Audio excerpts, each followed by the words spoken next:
Hi, everybody. Welcome back to Project Transcendence. Once again, my name is Zena. Today is Sunday, it's October 27th. Not sure how I feel about this lighting. I'm doing my best. Let me see, it's Sunday. And I am admittedly shooting this and posting this at the very last second. Sticking to this weekly schedule is not easy. It's definitely not been easy for me. Not because I'm particularly busy.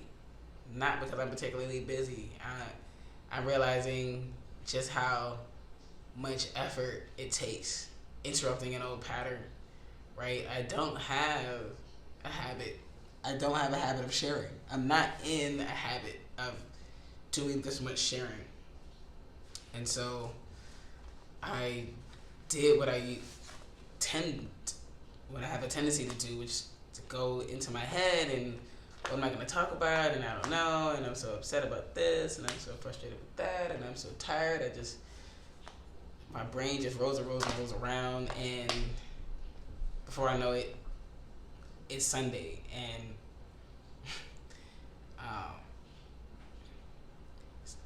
depending on how you follow your calendar, you might even say it is too late. Some people, the week starts on Sunday, and for some other people, the week ends on Sunday. Either way, I'm here, and I'm doing it, and it's going out today. And I had to remind myself that the purpose of this is sharing, right? It's like sharing, just sharing.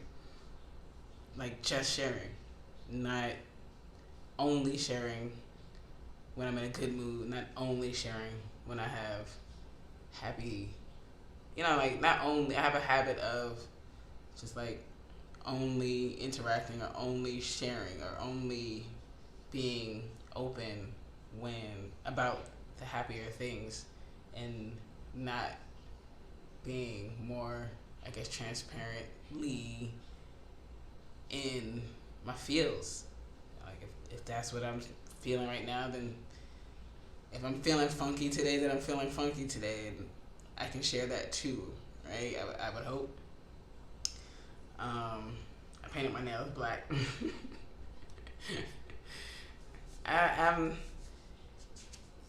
Every year I say I'm going to dress up for Halloween, and somehow Halloween sneaks up on me faster than I expect. And I had a Halloween party to DJ on Friday, so I figured I would get into the Halloween spirit in some way. And I thought it'd be fun. It's been a while. Like my haircut. Anyway. Okay, so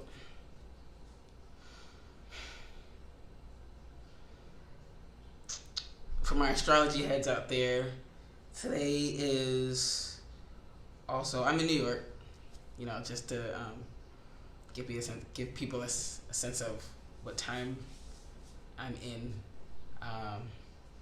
Saying that to say, for the astrology heads out there, today is a Scorpio new moon. And Scorpio is very much the sign of transformation and transmutation and metamorphosis and death. It's absolutely no coincidence that St. Hallow's Eve falls in the sign of Scorpio. St. Hallow's Eve is about honoring the dead. And one of the ways we honor the dead is taking a moment of silence, right? And so I'm realizing this week, I've been feeling very quiet this week. I haven't been feeling like doing a lot of talking, and I honestly haven't even necessarily been overthinking. I've had moments. I still have moments. I'll have moments of frustration if a thing happened and I start spiraling. But what I mean is, I haven't necessarily been in that overthinking space all week. It's just been quiet. I've been resting. I've been feeling a need to rest. I feel like it's just been like an after releasing kind of rest. I've just been tired. Anyway, not tired in an exhausted kind of way, but restful in a, I guess, all this emotional processing, all this emotions that I've been processing after a period of so much anxiety. Just like, yeah, I've just been feeling the need to just be in this quietness.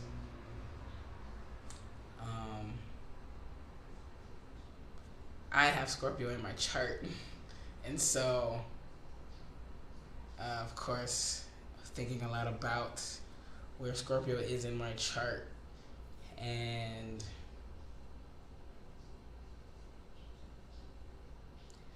how I will utilize that knowledge in my own, I guess, transmuting and transitioning, transforming, releasing, emotional releasing. Scorpio is a water sign, right? It's like dark water. Scorpio is also connected to the shadow self and doing shadow work.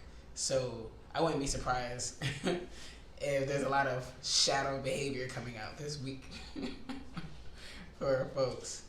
I told you this channel is going to get really weird. It's going to get really different. Then,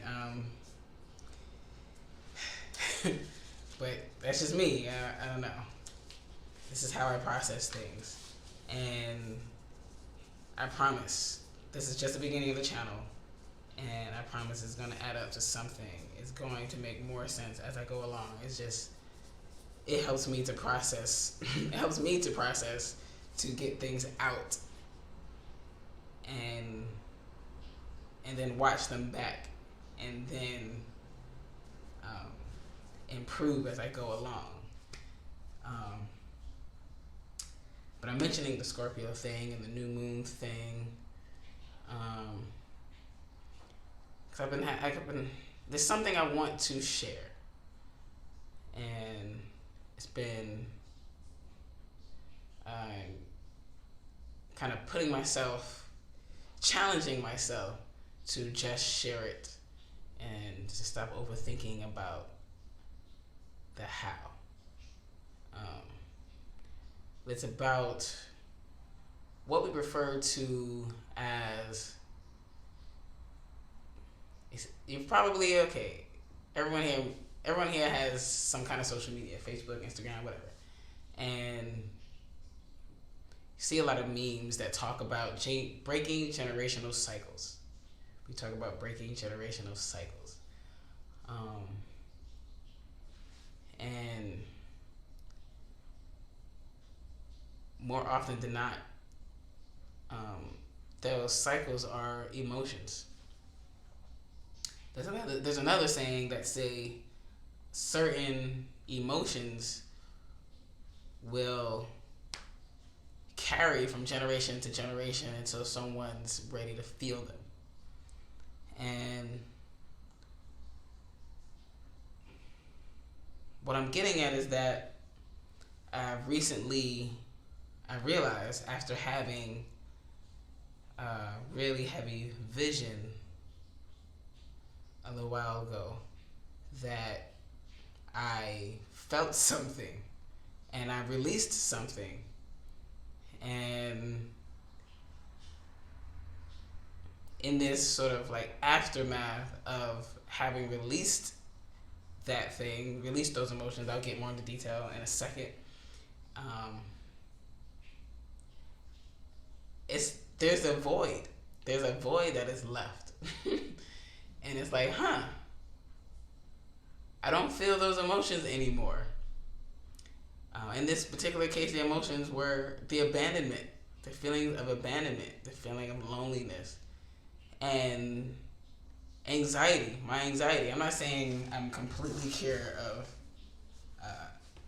anxiety.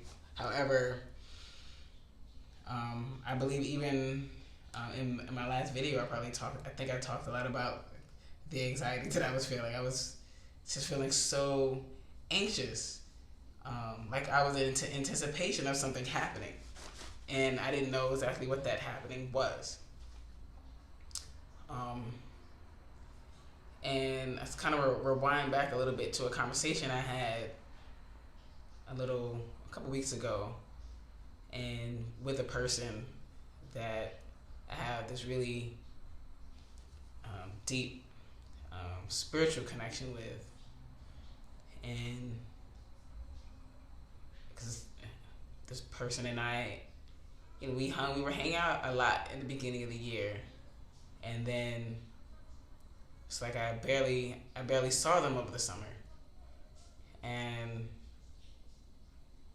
I was upset. I was actually really upset by that, and not just mad at them, but I have a tendency to get mad at myself. I have a tendency to almost attack myself for feeling a feeling that I think I don't want to feel, like missing someone, right? You meet someone, and there's this instant connection, and maybe you go into your imagination about you have these wonderful ideas about where this connection could lead, and then that fantasy bubble gets burst with a lot of reality, and I was actually mad at myself. I was mad at myself. This person thought I was mad at them, but really I was just mad. I was just mad at being in another situation where I did it again. Like, that's what I do. This is what I know I do. I get really excited. I get in my imagination, and then that imagination bubble is burst with a lot of reality, and I have to come down. I was just, I guess, mad at myself because I thought I knew better. It's like, I thought I knew better. I thought, and I was just feeling upset and frustrated and confused. And I tend to not be very nice to myself in those moments. And I made a few efforts to express those emotions, but it's like the conversation just wasn't going. I'll just put it that way. What I'm saying all that to say is, a couple weeks ago was when I had a couple conversations with them and was able to admit to them what I was feeling, which was loneliness. I guess that feeling of abandonment. I guess it triggered in me that feeling of abandonment, and that I basically admitted to them that I missed them and that I was feeling abandoned and I felt lonely. Not lonely in the sense of I don't know a lot of people. I know a lot of people. I'm one of those people that knows a lot of people, but don't often open myself up to having deep connections. And I guess I was feeling, even maybe feeling self-defeated, like that I made an effort to open up to someone and it didn't work out. And after so many years of over-isolating myself, it's like the first person I make this connection with, that happens. So I was just feeling all kinds of feels. Again, it's no one's fault. There's no lingering resentment and whatnot. I'm saying this to say that that interaction triggered those feelings of abandonment. I'm saying that because I'm talking about feeling through feels in order to release them.